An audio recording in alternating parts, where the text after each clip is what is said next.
కార్లో cruise control పని చేయట్లేదా?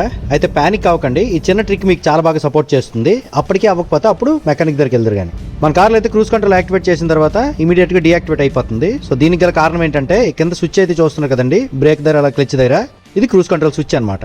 ఈ స్విచ్ లోపలికి నొక్కబడి ఉండేటప్పుడు, అంటే బ్రేక్ అనేది ఎంగేజింగ్ లో లేనప్పుడు అనమాట, క్రూజ్ కంట్రోల్ యాక్టివేషన్ లో ఉంటుంది. అదే ఈ స్విచ్ లోపలికి నొక్కేటట్టు బ్రేక్ పెడల్ కి దీనికి కాంటాక్ట్ లేదనుకోండి, ఈ స్విచ్ ఎప్పుడు ఓపెన్ లోనే ఉంటుంది. మనం ఎప్పుడు బ్రేక్ ట్యాప్ చేస్తున్నాం ఫీలింగ్ లో క్రూజ్ కంట్రోల్ యాక్టివేట్ అవ్వదు.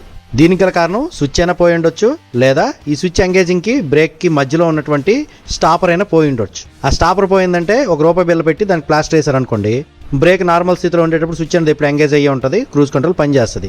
మనం బ్రేక్ ట్యాప్ చేసినప్పుడు క్రూజ్ కంట్రోల్ స్విచ్ బయటకు వచ్చేస్తుంది, క్రూజ్ కంట్రోల్ డీయాక్టివేట్ అయిపోతుంది. ఇలా క్రూజ్ కంట్రోల్ ప్రాబ్లం వచ్చిందంటే ఫస్ట్ ఎయిడ్ చేయండి, పానిక్ అవ్వకండి. ఫస్ట్ ఎయిడ్ చేసినా కూడా పని చేయలేదంటే అప్పుడు మెకానిక్ దగ్గరికి వెళ్తారు. కానీ మరి ఈ రీల్ నచ్చిందా? నచ్చితే లైక్ చేయండి. ఇలాంటి ఆటోమొబైల్ కంటెంట్ కోసం మన పేజ్ అయితే ఫాలో అవ్వండి. Thank you.